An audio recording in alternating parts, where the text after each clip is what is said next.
Hello, and welcome to the dungeon. I'm your host, Rob. In today's video, I was originally going to be starting our Sorcerer series, but then it occurred to me that we hadn't actually done a Rogue multi-class, and usually when I'm going through the classes, I like to include at least one multi-class build. So I thought we'd do that. The problem was, though, that we've already done Rogue with multiple fighters, Rogues with Barbarian, Rogues with Wizard, pretty much Rogues with a lot of different stuff, in others, is what I'm saying.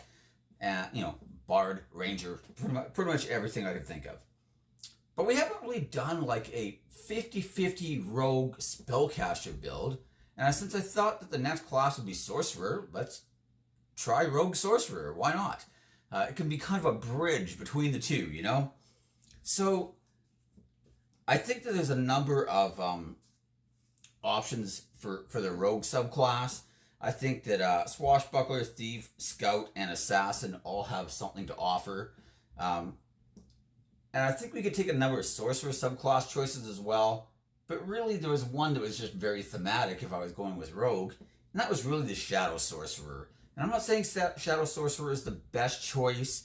I think it's pretty clear that some of the recent ones from Tasha's Cauldron of Everything give us just more spells than no one, which is generally better, especially if you're a sorcerer and you're constantly struggling for spells no one. But it's not always about the best build. A lot of times I like to have something that's thematically out there. So I'm going to mention that there are other sorcerer subclasses. Feel free to choose one of those ones instead. But for purposes of this video, we're going to be looking at the Shadow Sorcerer and then combining it with a bunch of Rogue.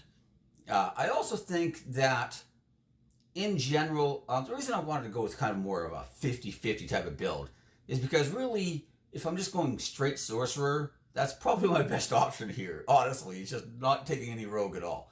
But assuming I wanted to play this kind of sneaky, stealthy, like maybe an assassin, but who uses magic and not just his martial prowess, I'm going to need some Rogue in there, you know? And I kind of like that archetype, right? So, what the heck? The reason I don't want to just a dip in Sorcerer, which we could do, right? If all you want was just an archetype and, let's say, Booming Blade or something like that, plus the shield spell, absorb elements, there's some good stuff for just one level of Sorcerer, right? There's nothing wrong with that. But that's more of just a Sorcerer dip, not like a true multi-class. I think that really for Rogue, depending on how high the campaign is, we could go anywhere from 5 to 7 levels of Rogue. I mean, you could potentially even go 11, but honestly, the more Sorcerer, the better, I kind of think. And I really want, like, at least 4th level spells, if not 5th or higher, right? So bear that in mind. If we're only going to, like, 10th or 11th level in the campaign, then, 3 to 5 Rogue is probably what I'm going to be looking at, and just getting more Sorcerer, right? If we're going to, like, 15th or 18th or even 20th level, we've got a bit more room there, right? So, more Rogue doesn't hurt there. So, what are some of the main things I'm looking to take advantage of here? Number one, of course, spells. But number two, right behind it, is meta magic. That's the reason we're going Sorcerer instead of, like, say, Wizard or something like that, right? Meta magic is really, really nice. And I especially like it on classes where I'm maybe going to be combining this with, like, melee attacks, because now I can quick and cast things and cast a full action spell as a bonus action instead, while still maybe make my full attack on my turn, right? And that just gives us a lot more options. I like that a lot. Also, I've mentioned this before with some of the fighter Rogue combinations. There's an interesting thing we can do with Action Surge, where you could attack, and, you make your sneak attack, maybe using a bow or whatever, right? So you use, steady aim potentially, even if you don't have an ally within 5 feet, you can, like, aim, get advantage on the attack. Now you attack, you're eligible for sneak attack. You action surge, but because you can only attack, or can only sneak attack once per turn, but can do it multiple times per round, instead of just attacking right away, you can hold that action and take a readied action instead, and then, activate it on somebody else's turn, use your reaction to take that readied action, and now you're able to attack again, and because it's a separate turn, you are once again eligible to sneak attack. It's kind of like the ranged version, of like the melee fighter builds, where you take something like, say, Brace or Riposte or some other Battle Master maneuver, and then when those conditions are met, you're able to trigger an attack, which gives you opportunity to sneak attack on somebody else's turn, right? But the interesting thing with Sorcerer is we can actually do something kind of similar, at least until we run out of sorcery points, of course, where you could like quicken cast a Booming Blade, for example, attack with that, sneak attack, and then as your regular attack, you just take another ready to action. And then you attack later with your ready attack, and now you're able to sneak attack again. Now you're not able to Booming Blade again because you can't like... Actually, I think you could. Yes, you actually could, because you're just going to take your regular action. So yeah, so forget that. You could Booming Blade again too as well. So there's some nice potential there. Now, you could actually do this more than the fighter can, theoretically. I mean, the fighter's doing this once per short rest. You're doing it until you run out of sorcery points. And depending on how many short rests you get, you might be doing it less than the fighter. But either way, it's a cool option. And it's definitely worth mentioning. So obviously things like that are going to be really nice. We could also get like mage armor though. And if we take, say like extended spell or something like that, you could be basically having permanent mage armor almost. I mean, you know, for the adventuring day at least is what I'm saying, right? And that could potentially be higher than just wearing like leather or studded leather armor. And, you know, that could be pretty nice as well. Let's see, I've already mentioned Booming Blade and Green Flame Blade. Green Flame Blade as well, right? But, you know, I actually prefer Green Flame Blade usually because I know that second attack is going to trigger.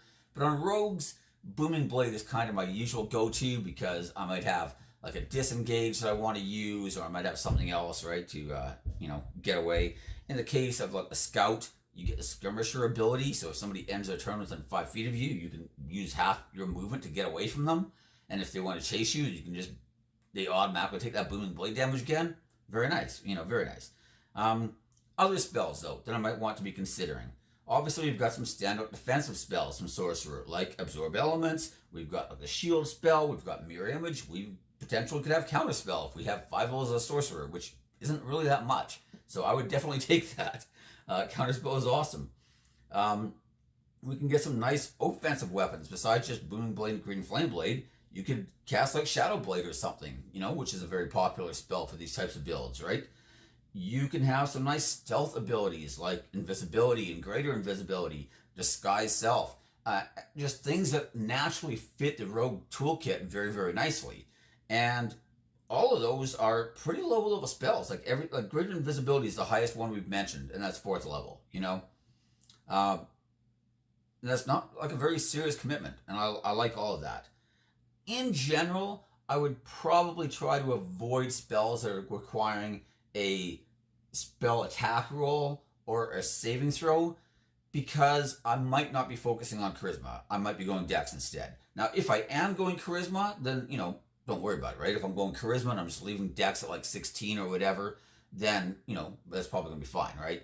But if my charisma isn't really keeping up, then I might be a little more leery. I'm not saying you can't take any of them, especially if you plan on taking the heightened meta magic, and now you can give people disadvantage. But remember that you are multi-class. You're not going to have the full range of sorcery points that a full sorcerer would. And they can start going pretty quickly, especially if you're constantly quick casting Booming Blades and stuff all the time, right? So, you know, be aware of that. As far as the Shadow Sorcerer specifically, so at level 1, we're going to get Eyes of the Dark, which gives us dark vision and gives us the ability to learn the, well, we also get the darkness spell when we get to level 3, which is nice as well. And if we spend 2 sorcery points, we can actually basically get Devil Sight, essentially. We can like cast a spell and then see in our magical darkness. I'm not the biggest fan of the Darkness Devil Sight combo because it can screw over your allies a lot. But, you know, assuming that you're using it responsibly, you know, then it can be a great combo. And it could pretty much guarantee that you're going to be able to use a sneak attack because, you know, if you have advantage, you can sneak attack, right? So, you know, definitely strong. You also get the Strength of the Grave ability, which is the one everybody forgets about. That's the one where you can make a charisma saving throw to not drop down to 0 if you would have been reduced to 0 or fewer hit points. If I'm playing a melee rogue using Booming Blade or Green Flame Blade or both, then that's actually a pretty decent ability. I should also mention that Draconic Sorcerer is another one that you may consider instead of Shadow. It's less thematic, but you do get more hit points. You do get natural armor class that's actually pretty nice. And you could potentially choose like an element to boost some damage. So there's lots of good stuff there too. It's just not as thematically cool. So, that's where we're going with the Shadow Sorcerer. At level 6, we can get the Hound of Ill Omen. And I really like the Hound. You summon it as a bonus action. It gives you some nice DPS. It's like basically has the stats of a dire wolf. It doesn't scale particularly well because it just remains a dire wolf. But it does have some cool abilities, like the fact that it can like pass through objects and stuff like that, which is cool. And also, if it ends its turn within 5 feet of your target, they have disadvantage on saving throws against your spells. And this could be a really nice way to help offset the fact that you may have not gone charisma and might want to target people's saving throws. So, once you have Hound of Ill Omen, it does give you the ability to land some more of those spells, at least until they turn around and kill your Hound. But, I actually think it's a decent ability. It can be a nice scout. It can be a little bit of a DPS boost. If nothing else, it's just an extra body on the field that, could be taking attacks for instead of you, And like I said, the ability to give people disadvantage on your spells is pretty nice. Now, assuming you get all the way to 14, which you may not, you can also get Shadow Walk, which allows you to teleport through shadows, which is really just the coolest thematic ability for like an assassin, magical assassin type of character, right? Teleporting through shadows. And it does make me really think that maybe 6 levels of Rogue or less is the play here. But that's assuming you ever get high enough to be able to do that, which is probably going to be, like 19 or 20 kind of thing, right? As far as the Rogue subclasses, like I said, Swashbuckler, of course, excellent ability. It is giving us an initiative bonus as well, based on our charisma, so that's kind of a nice boost. The ability to sneak attack, even if we don't have an ally within 5 feet, is pretty good. There's a lot to like there. Thief, Fast Hands is actually not a bad ability. I don't know that it's phenomenal either, but it's not bad. I find that, in play where we had thieves in the party, it came up infrequently, but, fairly consistently. It wasn't like something where it was like once in the entire campaign. But it also wasn't like, once or twice per game session either, right? So, like I said, infrequently, but still rather consistently. You also get second story work, which doubles your climb speed and, things of that nature, but kind of becomes redundant if you just take the fly spell. So, you also get Supreme Sneak at 9, giving you advantage on stealth if you move like half your movement speed or less. It's not bad, but if I already have expertise on stealth and I cast invisibility or greater invisibility on myself, I don't know that I really needed 9 levels of Rogue for that. You know what I mean? And then at 13, you could get Use Magical Device, which is actually a really good ability. But this is really, really shutting down our sorcerer potential in a pretty big way. And that's a pretty heavy commitment to Thief. As far as the Scout, which is another one of our decent options, Skirmisher. I've never really seen Skirmisher on a melee-focused build. I've always seen it as ranged builds. But I think that could actually be pretty awesome. Like I said, you Booming Blade a guy, and then, like, somebody moves up on you, you move back away again, and now they're having to take the damage. Like, there's some really neat potential there. And just more movement is always better than less movement, let's be honest. You also get Survivalist, giving you proficiency on nature and survival skills, and basically it's like free expertise almost in those skills, to be honest. Not bad, and, not necessarily great either, but more skills is always nice, so whatever. At level 9, we'll get Superior Mobility, which, again, more mobility is good. It's a nice ability. And like I said, every 2 levels we are increasing that sneak attack damage by going rogue, which is not bad. But the problem is that on the other side of that coin, every 2 levels we could be increasing our spellcasting levels on Sorcerer, which is why I kind of lean in that direction a lot heavier. So will I go to level 9 as a scout? Maybe, maybe not. If I'm looking to have a bit of sneak attack damage and maybe a lot of skills and some nice expertise in a few areas, but still be kind of a good general caster. Really, like 3 to 5 or 6 levels of rogue is probably going to be sufficient for me. Um, Assassin. Now, obviously, getting bonus proficiencies with disguise and poisoner kits is not why anybody goes assassin. Not that those abilities are absolutely useless; they aren't. Especially poison kits can be pretty handy, actually, in certain campaigns, especially. Uh, Disguise less so if you have the disguise self spell, But let's be honest, it's for assassinate. Uh, Getting advantage on all your attacks if you act before your opponent in the initiative order is nice. And of course, there's always the juicy auto crits if we attack with surprise. Now, I've talked before about how surprise is often difficult to accomplish, especially if you're trying to be a team player and you're like with the party and stuff like that. But I do think that having like expertise on stealth plus the invisibility or greater invisibility spells cast on yourself does increase your chances of surprising your opponent, especially if the team is willing to like let you sneak in and maybe ambush on that first opening sneak surprise attack, and then they're gonna like jump in and help you out, right? There's a lot of potential there, so it's definitely worth at least mentioning. Unfortunately, with Assassin, all the rest of your abilities generally suck until you get to 17, and we are probably not taking 17 levels on Assassin, honestly. A level 9 to get infiltration expertise. Yeah. I probably would go 9 levels of Assassin, is what I'm saying. That being said, if I do want to play a melee focused build, and I'm planning on using Booming Blade or Green Flame Blade, or, either one, depending on the circumstances, and maybe I want to use Shadow Blade a bunch because it does have the finesse property, and it scales decently well, right? And, that can be like some cool ideas and some nice combos, right? And I do think that there's some interesting potential with that type of build. But in general, I'm probably leaning more towards Sorcerer for my extra levels than Rogue, right? As for which one I want to start with, this can be a very, very tough decision because Rogue is going to give me more skill points or more skills that I can be proficient in, which is excellent. On the other hand, Sorcerer could give me proficiency on Constitution saving throws. And if I want to maintain concentration on my spells, that can be kind of a big deal. On the other hand, I could take Warcaster or something along those lines, right? And try to shore it up that way. But that is an extra feat that I'm now required to take.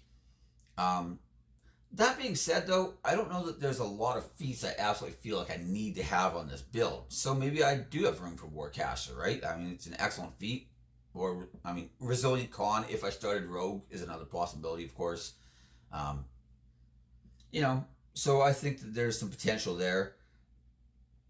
Sorcerer gives us more cantrips to start off than any other caster in the game, which is pretty nice if you're looking at, taking Boom Blade and Green Flame Blade potentially, and, maybe Mage Hand since we didn't go Arcane Trickster. I think Arcane Trickster can also work, by the way. Arcane Trickster, in my opinion, is probably the best rogue subclass overall. But I also find that a lot of the utility that we're getting from the Arcane Trickster is mimicked and even overshadowed by going Sorcerer, right? So we're getting better spells, we're getting faster spell advancement. Well, not better, but because the Wizard spell list is the best. But we're getting to choose all of our spells from the full range of the Sorcerer instead of being mostly limited to 2 specific schools of magic. Although they are good schools, right?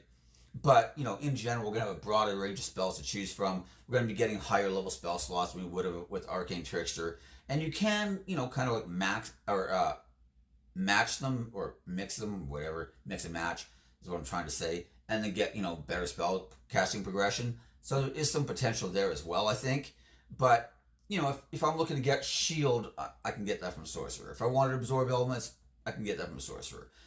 Other than a familiar, pretty much, is the only thing I would have been probably grabbing from Arcane Trickster. And of course, the excellent superior Mage Hand of the Trickster is very nice as well. But, I'm getting sorcery points, so, I do think Arcane Trickster is not a bad call, but I feel like Arcane Trickster is so good because it adds so much to the Rogue that the Rogue wouldn't normally have. adding any other spellcaster that has a lot of those same spells, plus maybe even more.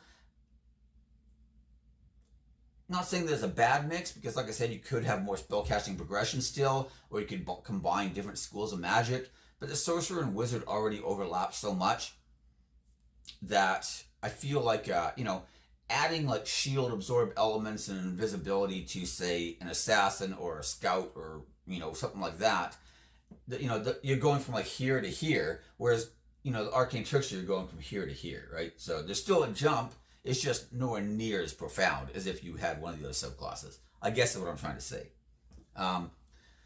Anyways, back to feats.